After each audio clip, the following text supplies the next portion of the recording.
秒速5センチなんだって。え？何？桜の花の落ちるスピード。秒速5センチメートル。あかり、そういうことよく知ってるよね。ねえ、なんだかまるで雪みたいじゃない？そうかな。あ。ねえ、待ってよ。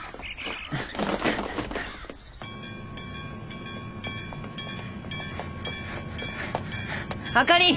高木くん、来年も一緒に桜見れるといいね。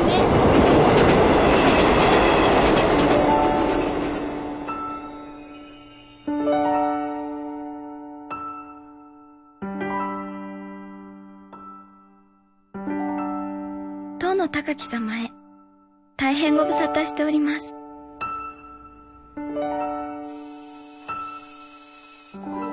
こちらの夏も暑いけれど、東京に比べればずっと過ごしやすいです。でも今にして思えば、私は東京のあの蒸し暑い夏も好きでした。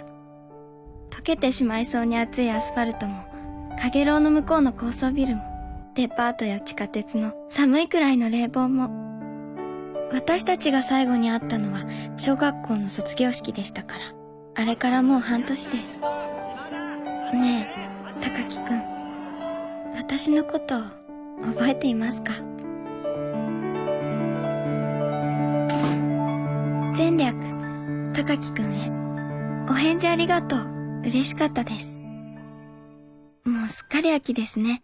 こちらは紅葉が綺麗です。今年最初のセーターをおととい私は出しました。遠野くん。先輩。何？ラブレター？違いますよ。ごめんね、全部お願いしちゃって。いえ、すぐ終わりましたから。ありがとう。ねえ、転校しちゃうって本当？はい、3学期いっぱいです。どこ？鹿児島です。親の都合で。そうか、寂しくなるな。最近は部活で朝が早いので、今この手紙は電車で書いています。この前、髪を切りました。耳が出るくらい短くしちゃったから、もしあっても私ってわからないかもしれませんね。ただいま。おかえり。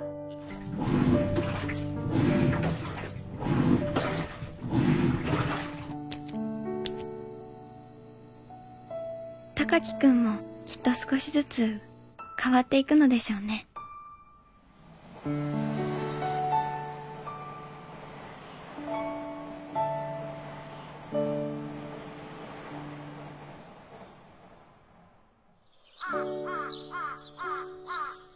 背景。寒い日が続きますが、お元気ですか？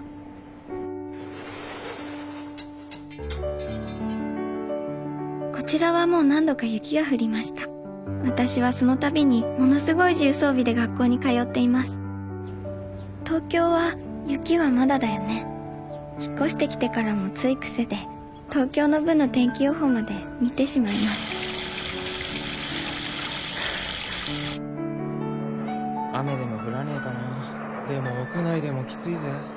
なあ、栃木って行ったことあるか？は？どこ？栃木。ない。どうやって行くのかな？さあ、新幹線とか？遠いよな。1年。はい。ラスト半周。はい。今度は高木くんの転校が決まったということ、驚きました。お互いに昔から転校には慣れているわけですが、それにしても鹿児島だなんて、今度はちょっと遠いよね。いざという時に電車に乗って会いに行けるような距離ではなくなってしまうのは、やっぱり少しちょっと寂しいです。どうか高木くんが元気でいますように。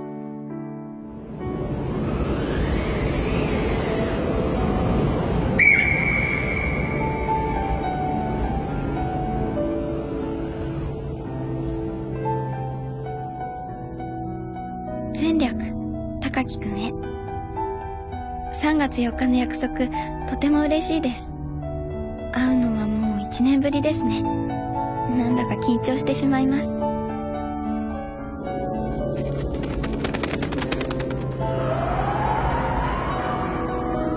うち家の近くに大きな桜の木があって、春にはそこでも多分花びらが秒速5センチで地上に降っています。高木くんと一緒に春もやってきてくれればいいのにって思います。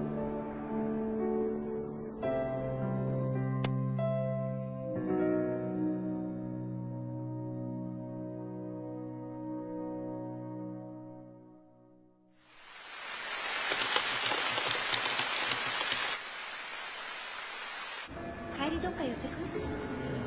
目だしな。予報だと夕方から雪になる。寒いと思ったよ。みんなもう3月なのにな。そうだよね。ねえ、春休み暖かいもの飲んでこいよ。下北で降りてさ。そうだな。殿、部活行こうぜ。ああ。あのさ、俺今日ちょっと部活ダメなんだ。引っ越しの準備か？そんなとこ悪いな。私の駅まで来てくれるのはとても助かるのですけれど、遠いのでどうか気をつけてきてください。約束の夜7時に駅の待合室で待っています。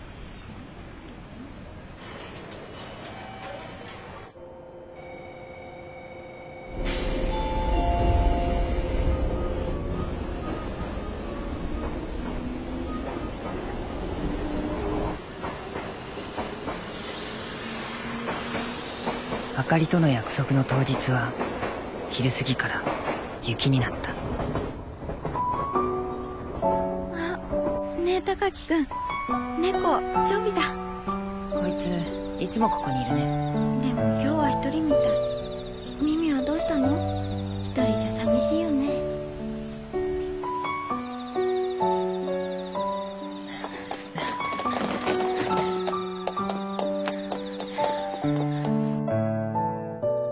あの本どう？なかなか昨日一晩で40億年分読んじゃった。どのあたり？アノマロカリスが出てくるあたり。カンブリア紀。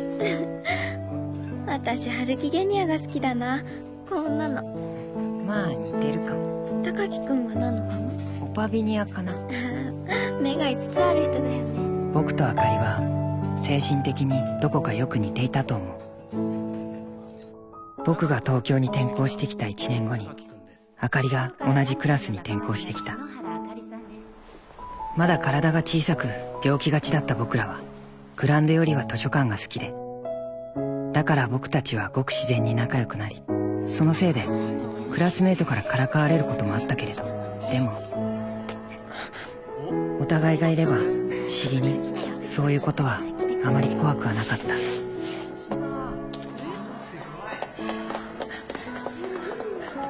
僕たちはいずれ同じ中学に通い、この先もずっと一緒だと、どうしてだろう、そう思っていた。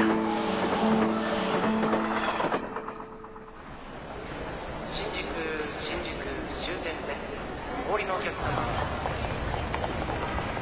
JR 京王線地下鉄はお乗り換えです。新宿駅に一人で来たのは初めてで、これから乗る路線も僕には全て初めてだった。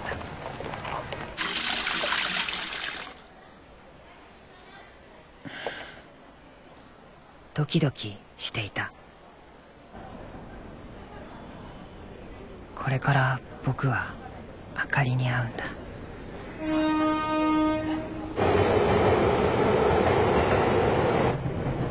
の前の子どうだった？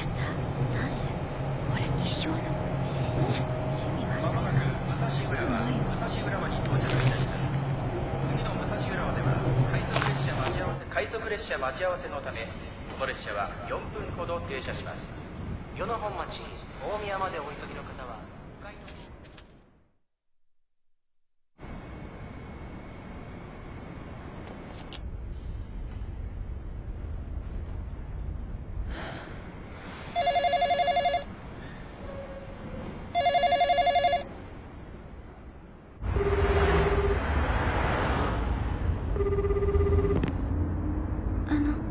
篠原と申しますけど、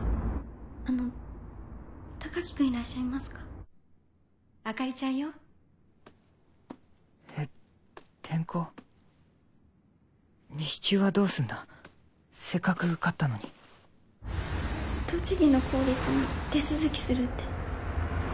ごめんね。いや、あかりが謝ることないけど。葛飾のおばさん家から通いたいって言ったんだけど、もっと大きくなってからじゃないとダメだって。わかった。もういいよ。もういい。ごめん。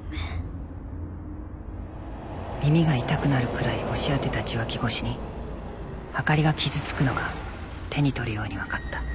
でもどうしようもなかった。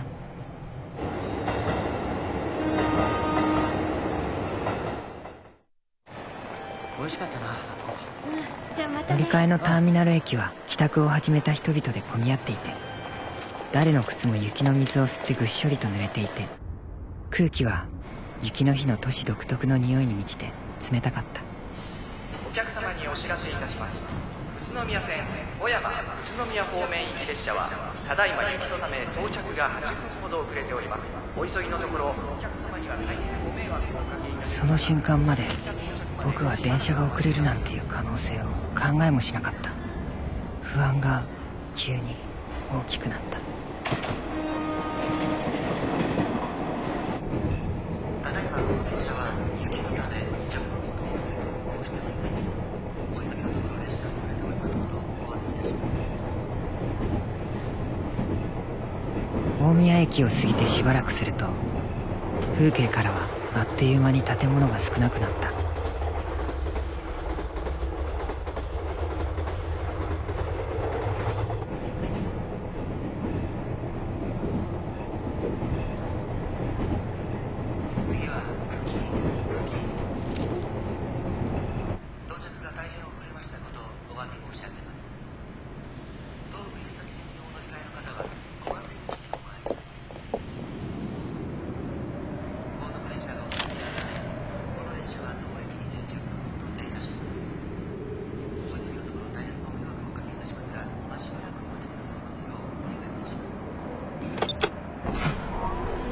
すみません。後続列車が遅れているため、この列車は当駅にて10分ほど停車します。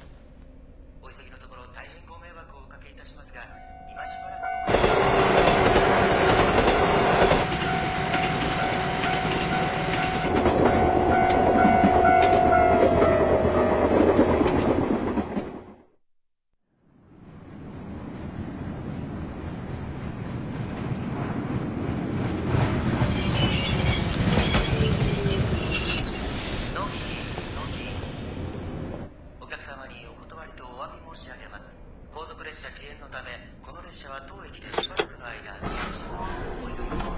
駅と駅との間は信じられないくらい離れていて、電車は一駅ごとに信じられないくらい長い間停車した。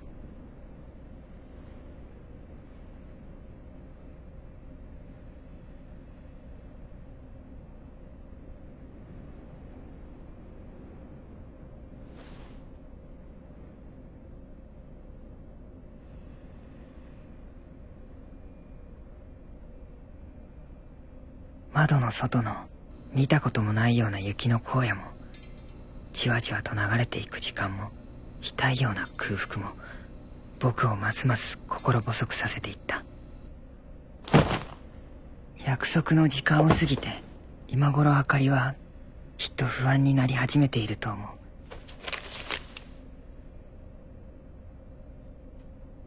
あの日、あの電話の日、僕よりもずっと大きな不安を抱えているはずのあかりに対して優しい言葉をかけることのできなかった自分がひどく恥ずかしかった。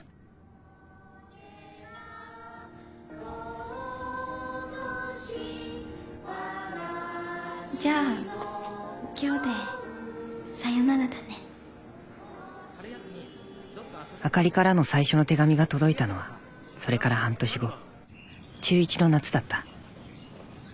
彼女からの文面は全て覚えた。約束の今日まで2週間かけて僕はあかりに渡すための手紙を書いた。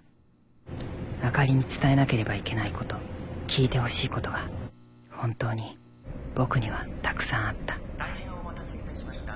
まもなく発車いたします。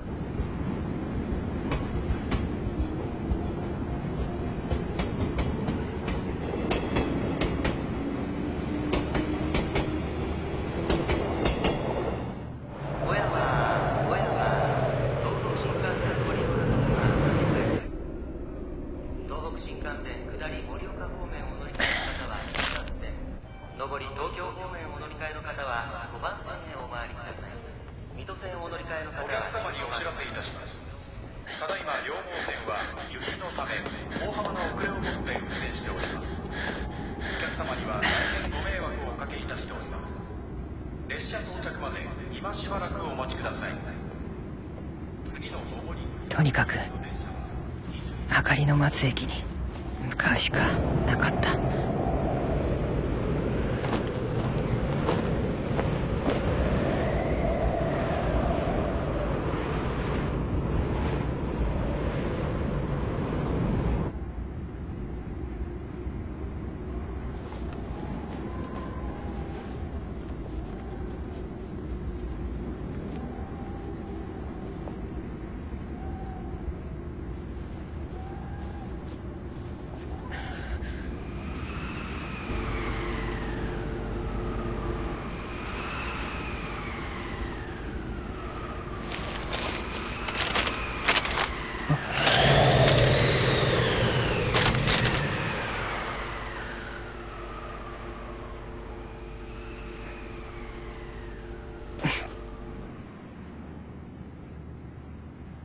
8番線足利前橋方面高崎行き上り電車が参ります。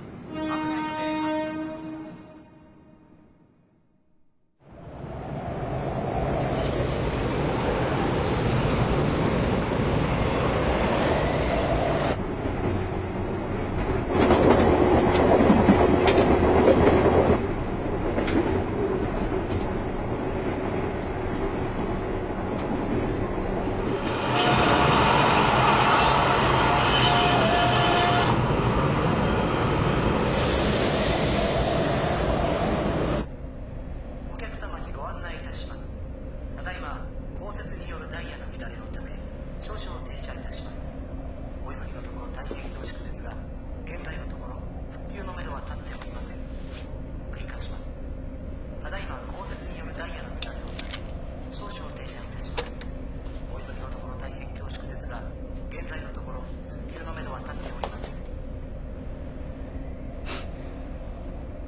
高木くん、お元気ですか？部活で朝が早いので、この手紙は電車で書いています。手紙から想像するあかりはなぜかいつも一人だった。電車はそれから結局2時間も何もない荒野に止まり続けた。たった1分がものすごく長く感じられ、時間ははっきりとした悪意を持って僕の上をゆっくりと流れていった。僕はきつく歯を食いしばり、ただとにかく泣かないように耐えているしかなかった。あかり、どうかもう家に帰っていてくれればいいのに。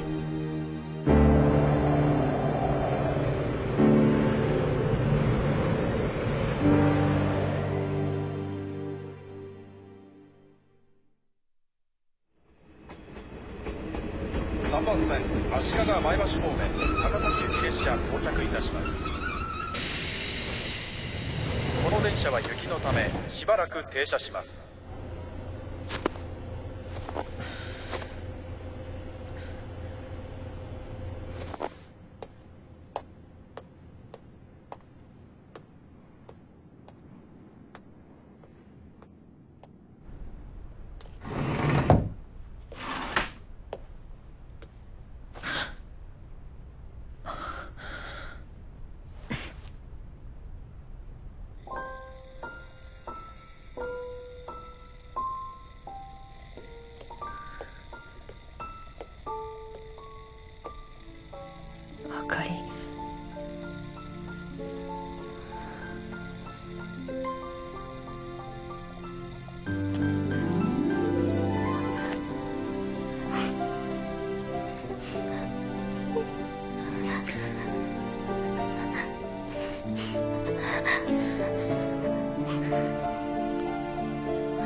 美味しい。そう？普通のほうじ茶だよ。ほうじ茶初めて飲んだ。嘘、絶対飲んだことあるよ。そうかな。そうだよ。それからこれ、私が作ったから味の保証はないんだけど、よかったら食べて。ありがとう。お腹空いてたんだ、すごく。どうかな。今まで食べたものの中で一番美味しい。大げさだな。本当だよ。きっとお腹が空いてたからよ。そうかな。そうよ。私も食べようと。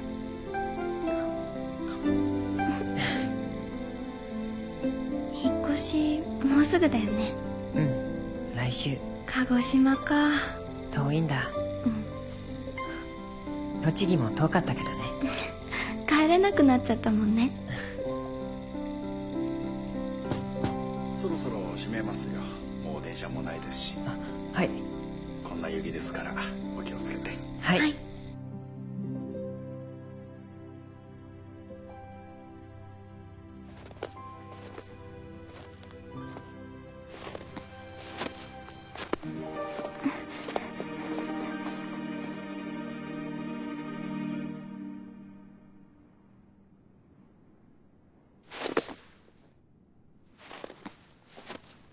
見える？あの木。手紙の木。桜の木。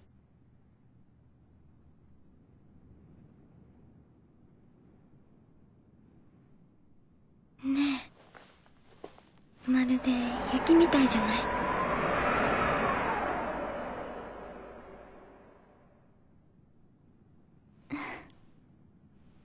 そうだね。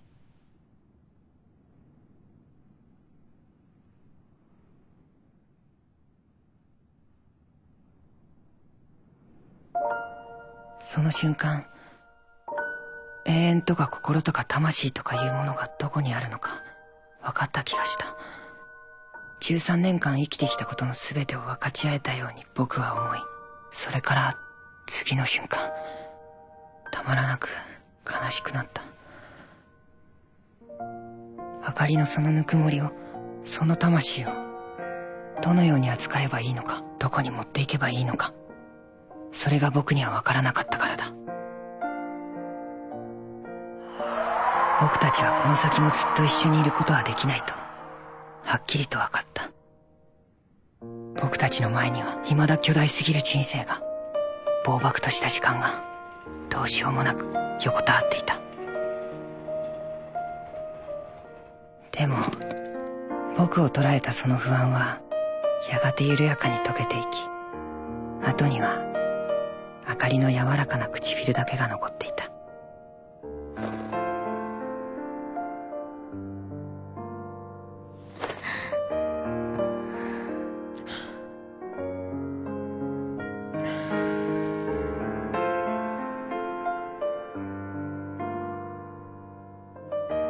その夜、僕たちは畑の脇にあった小さな納屋で過ごした。古い毛布にくるまり長い時間話し続けて、いつの間にか眠っていた。朝動き始めた電車に乗って僕はあかりと別れた。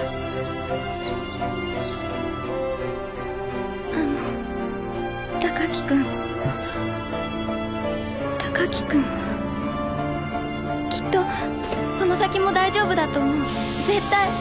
ありがとう。あかりも元気で。手紙書くよ。電話も。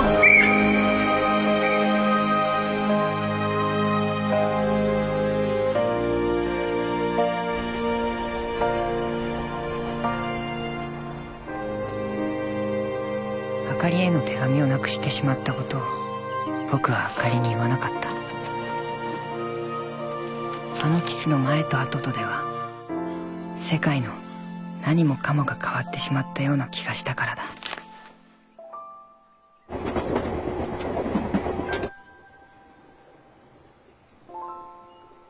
彼女を守れるだけの力が欲しいと強く思った。それだけを考えながら僕はいつまでも窓の外の景色を見続けていた。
かなえ、放課後も行くの？お姉ちゃんは平気？いいよ。でも勉強もちゃんとやんなさいよ。はーい。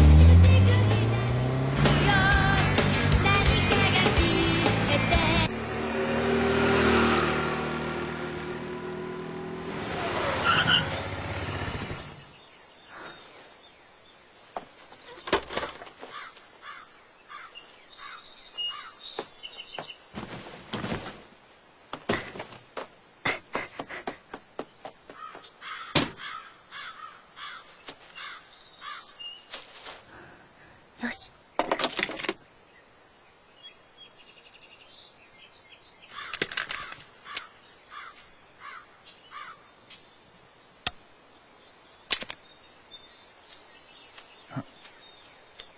おはよおはよう、遠野くん。今朝も早いね。う。隅田も海行ってきたんだろ？うん。頑張るんだね。そんな日でも。またね、遠野くん。ああ。いいか、そろそろ決める時期だぞ。月曜までに提出だからな。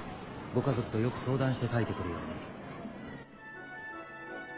佐々木さん、東京の大学行くみたいよ。さすが。私は熊本の短大かな。かなえは？就職だっけ？あんたほんと何も考えてないよね。遠野くんのことだけね。あいつ絶対東京に彼女いるよ。そんな。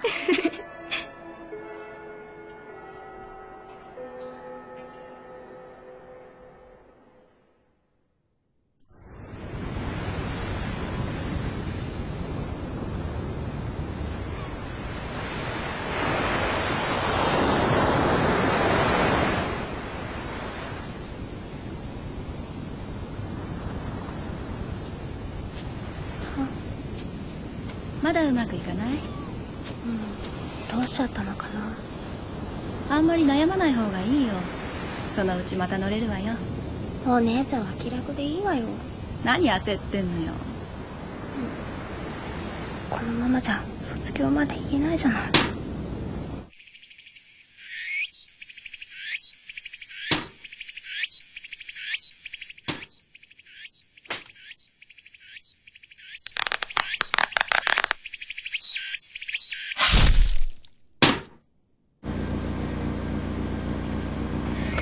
ありがとう、お姉ちゃん。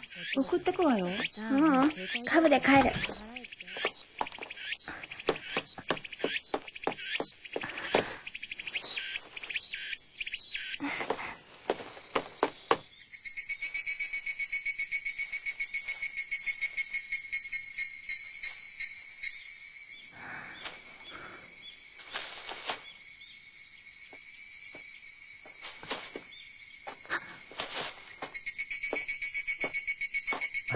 隅田、今帰り？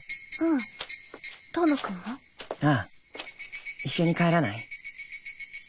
もし私に犬みたいな尻尾があったら、きっと嬉しさを隠しきれずにブンブンと振ってしまったと思う。私は犬じゃなくてよかったなぁなんてほっとしながら思って、そういうことに我ながらバカだなぁと呆れて、それでも遠野くんとの帰り道は幸せだった。最初から遠野くんは他の男の子たちとはどこか少し違っていた。遠野高木です。親の仕事で天候には慣れていますが、この島にはまだ慣れていません。よろしくお願いします。中2のその日のうちに好きになって、彼と同じ高校に行きたくて、ものすごく勉強を頑張ってなんとか合格して、それでもまだ遠野くんの姿を見るたびにもっと好きになっていってしまって、それが怖くて毎日が苦しくて、でも会えるたびに幸せで、自分でもどうしようもなかった。遠野くんまた同じの。これうまいんだよ。隅田はなんかいつも真剣だよね、ものすごく。うん。先行ってるよ。これください。90円ね。はい。いつもありがとね。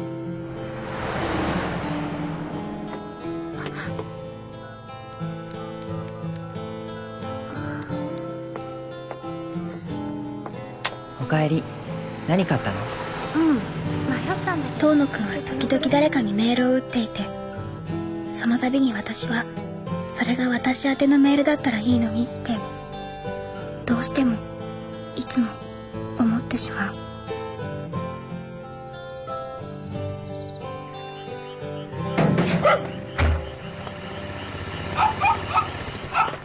カブ、ただいま。カブ、帰ってきたよ。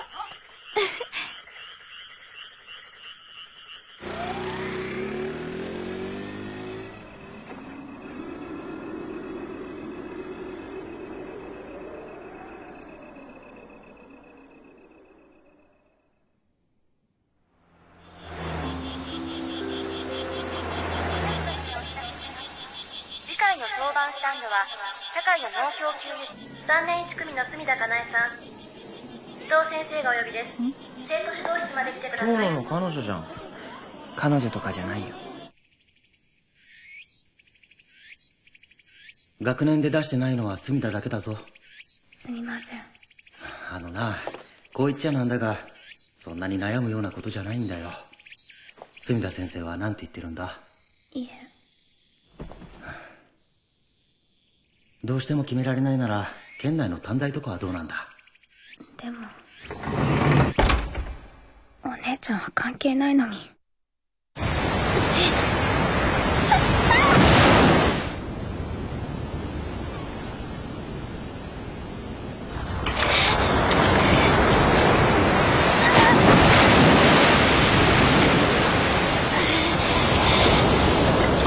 だって、お姉ちゃんにねだって始めたサーフィンも、一番大切だと思うあの人のことも、私はまだ全然。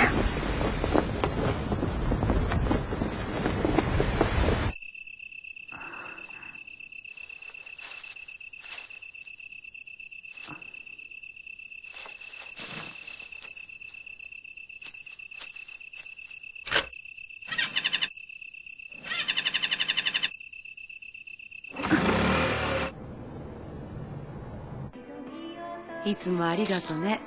いえ、それじゃあまた。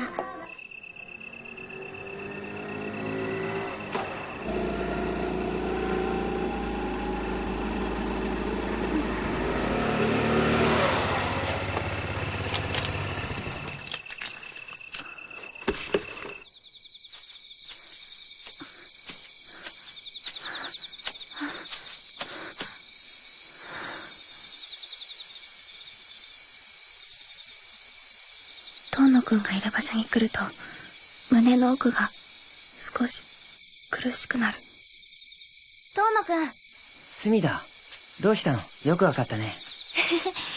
遠野くんの単車があったから来ちゃった。いい？うん、そっか、嬉しいよ。今日は単車置き場で会えなかったからさ。私も。彼は優しい。時々泣いてしまいそうになる。ねえ、遠野くんは受験？東京の大学受ける。東京？そっか、そうだと思ったんだ。どうして？遠くに行きたそうだもの、なんとなく。隅田は？私、明日のこともよくわからないのよね。多分誰だってそうだよ。嘘？遠野くんも？もちろん。全然迷いなんてないみたいに見える。まさか迷ってばかりなんだ俺。できることを何とかやってるだけ。余裕ないんだ。そっか、そうなんだ。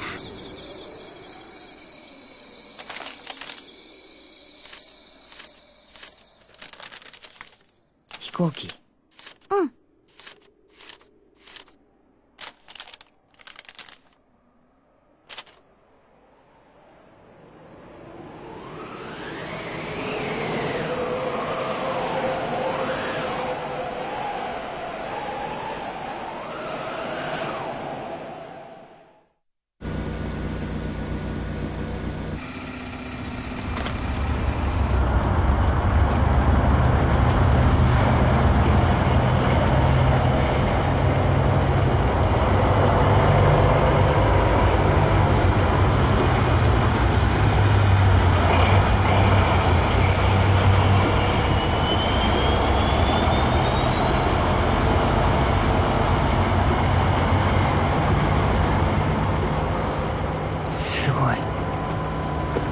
時速5キロなんだって。南種の打ち上げ場まで。あ今年は久しぶりに打ち上げるんだよね。ああ、太陽系のずっと奥まで行くんだって。何年もかけて。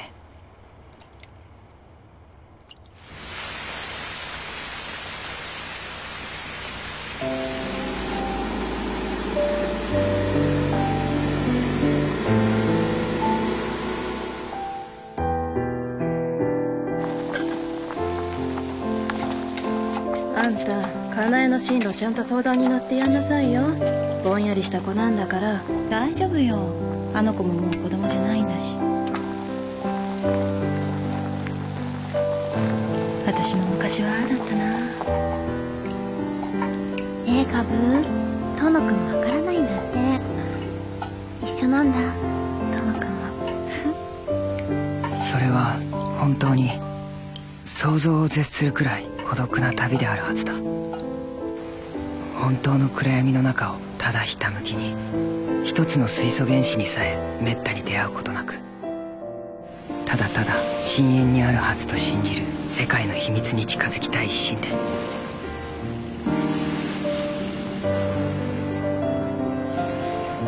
僕たちはそうやってどこまで行くのだろう。どこまで行けるのだろう。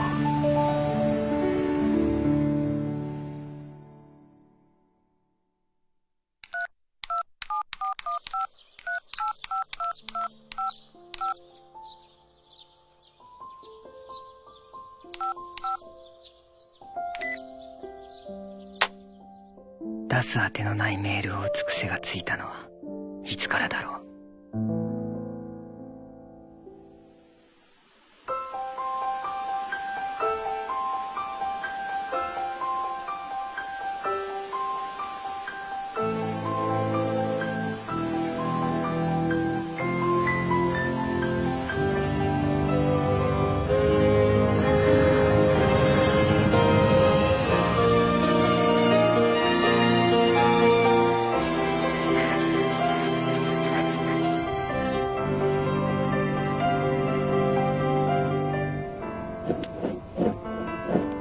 かなえ、あんた進路決めたの？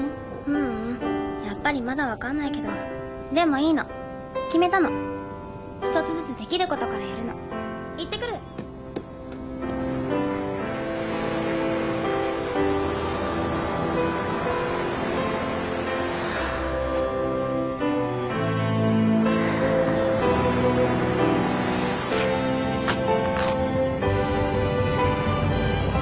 あの日からいくつかの台風が通り過ぎ、その度に島は少しずつ涼しくなっていった。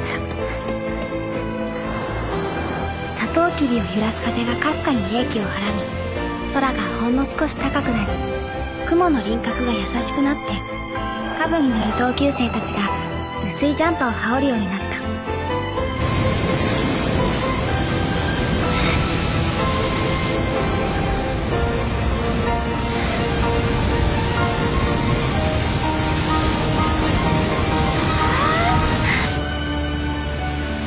私が半年ぶりに波の上に立てたのは、まだ夏がかろうじて残る、そんな10月の半ばだった。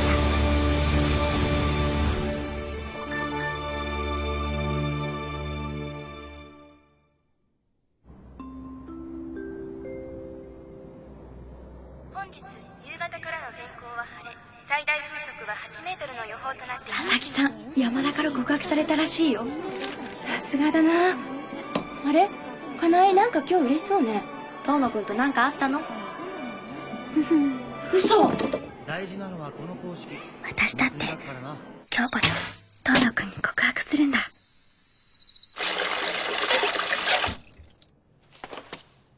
波に乗れた今日言わなければ、この先もきっとずっと言えない。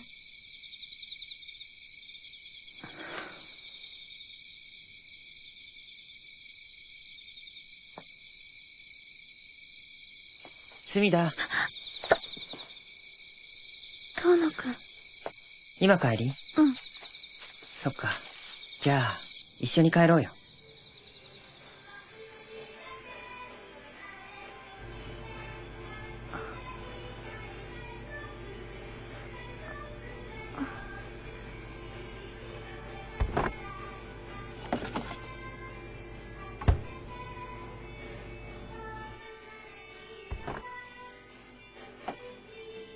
あれ、隅田。今日はもう決まり？うん。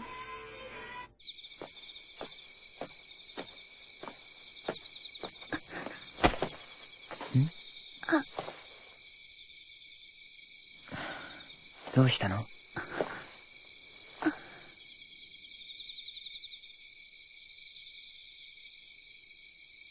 しないで。え？うん。ごめん、なんでもないの。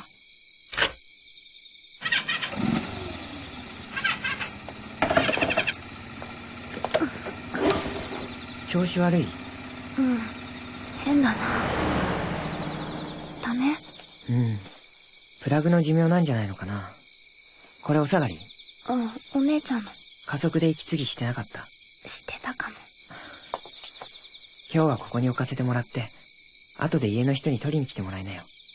今日は歩こう。え、私一人で歩くよ。遠野くんは先帰って。ここまで来れば近いから、それにちょっと歩きたいんだ。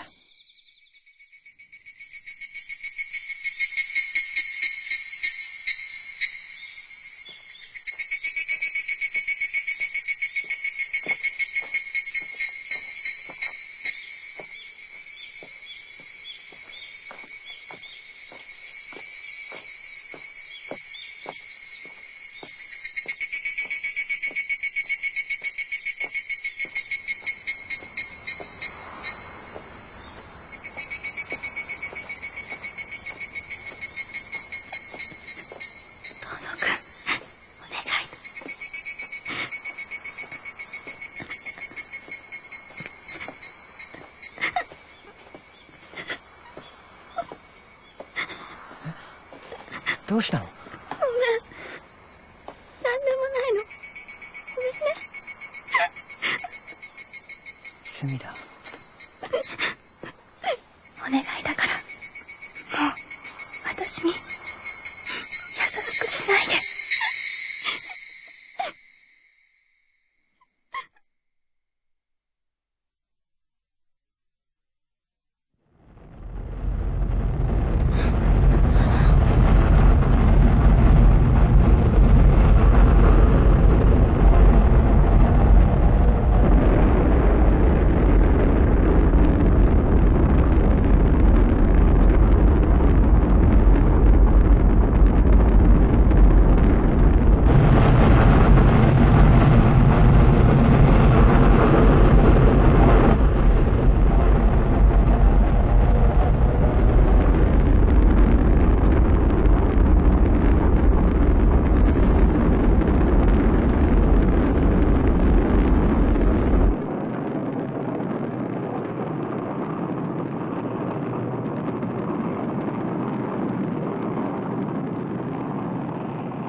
必死に、ただ闇雲に空に手を伸ばして、あんなに大きな塊を打ち上げて、気の遠くなるくらい向こうにある何かを見つめて。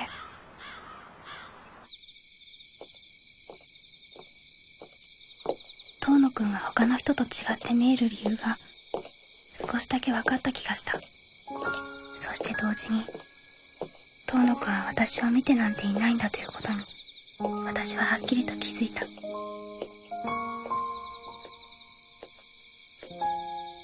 だからその日、私は遠野くんに何も言えなかった。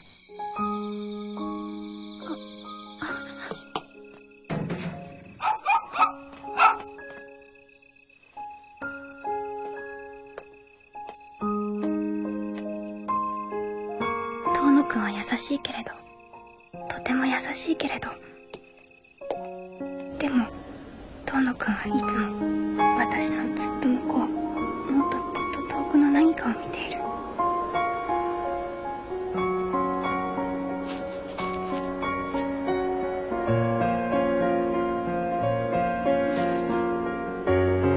私が遠野くんに望むことはきっと叶わない。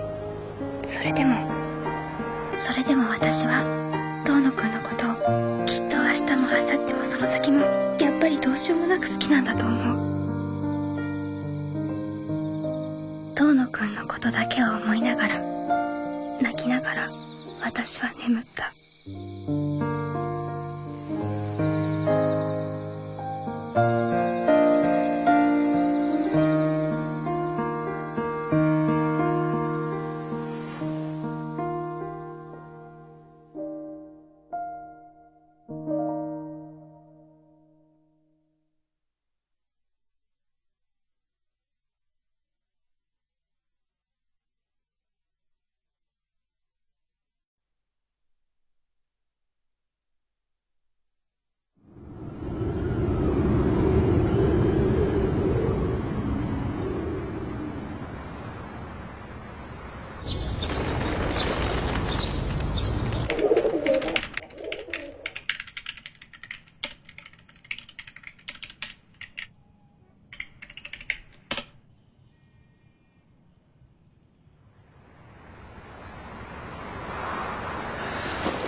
今振り返れば、きっとあの人も振り返ると強く感じた。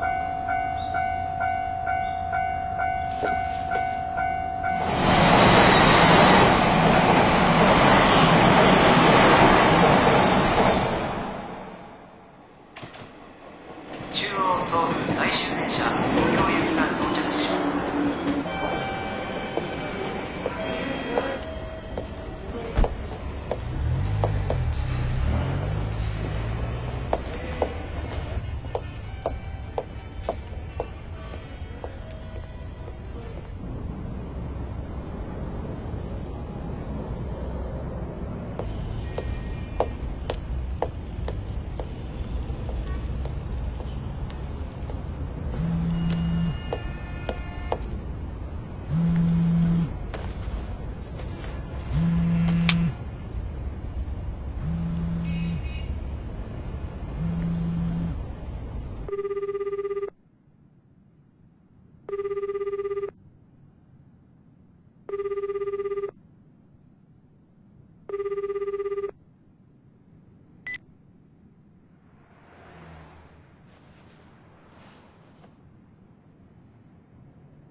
お正月までいればいいのに。うん。でもいろいろ準備もあるから。そうだな。彼にもうまいもの作ってやれよ。うん。何かあったら電話するのよ、はかり。大丈夫よ。来月には式で会うんだから、そんなに心配しないで。寒いからもう戻りなよ。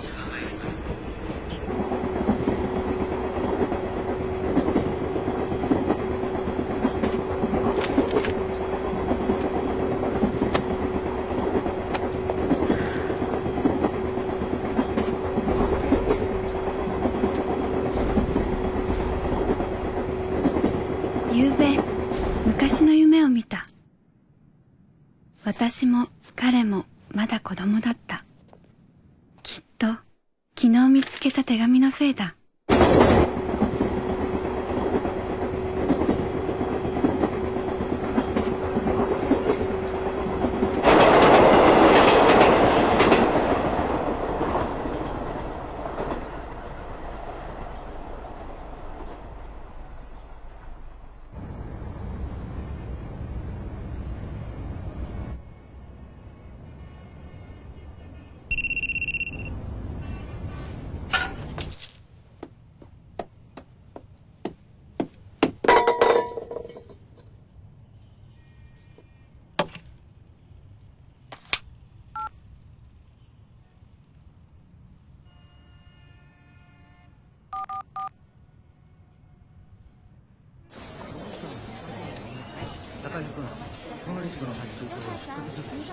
水野さん、はい。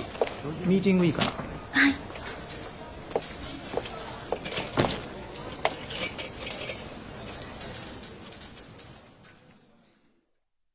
ただ生活をしているだけで悲しみはそこここに積もる。日に干したシーツにも、洗面所の歯ブラシにも、携帯電話の履歴にも。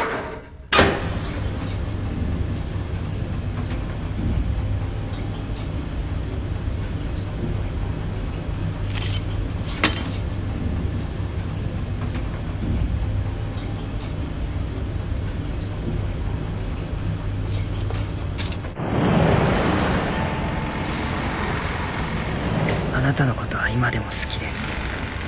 3年間付き合った女性はそうメールに書いていた。でも私たちはきっと1000回もメールをやり取りして、多分心は1センチくらいしか近づけませんでしたと。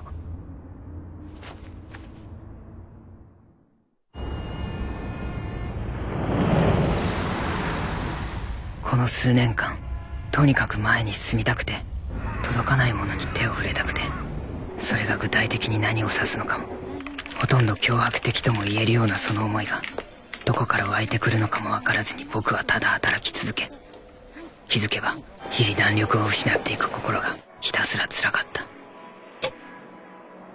そしてある朝、かつてあれほどまでに真剣で切実だった思いが綺麗に失われていることに僕は気づき、もう限界だと知った時、会社を辞めた。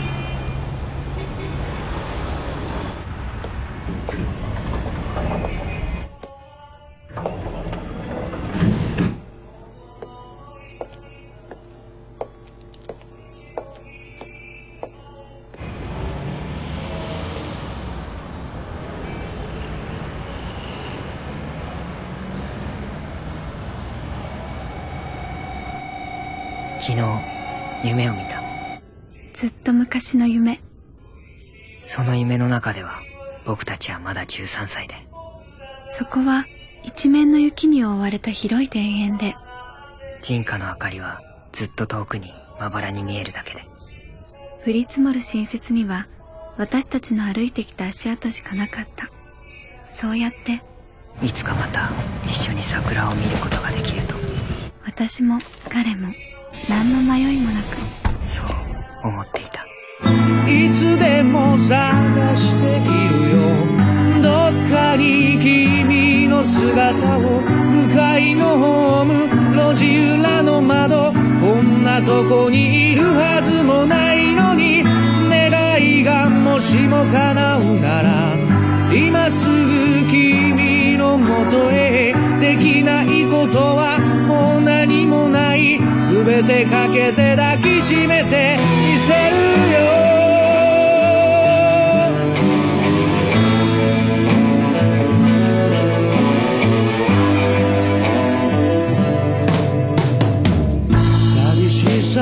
ぎらすだけなら誰でもいいはずなのに、星が落ちそうな夜だから自分を偽れないわ。もうだい季節よ移ろわないで One more time ふざけ合った時間よ、いつでも探しているよ。どっかに君の姿を、交差点でも夢の中でも、こんなとこにいるはずもないのに、奇跡がもしも起こるなら今すぐ君に見せたい。新しい朝、これからの僕、言えなかった好きという言葉も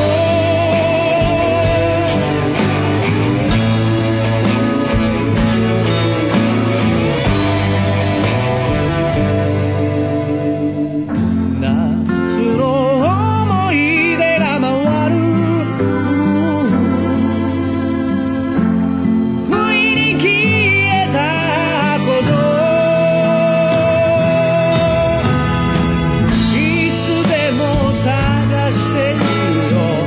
どっかに君の姿を、明け方の街桜木町で、こんなとこに来るはずもないのに、願いがもしも叶うなら今すぐ君のもとへ。できないことはもう何もない、全てかけて抱きしめてみせるよ。いつでも探しているよ。どっかに君のかけらを、旅先の店、新聞の隅、こんなとこにあるはずもないのに、奇跡がもしも起こるなら今すぐ君に見せたい。新しい朝、これからの僕、言えなかった好きという言葉もいつでも探してしまう。どっかに君の笑顔、急行待ちの踏切あたり、こんなとこにいるはずもないのに、命が繰り返すならば何度も君のもとへ。欲しいものなどもう何もない、君の他に大切な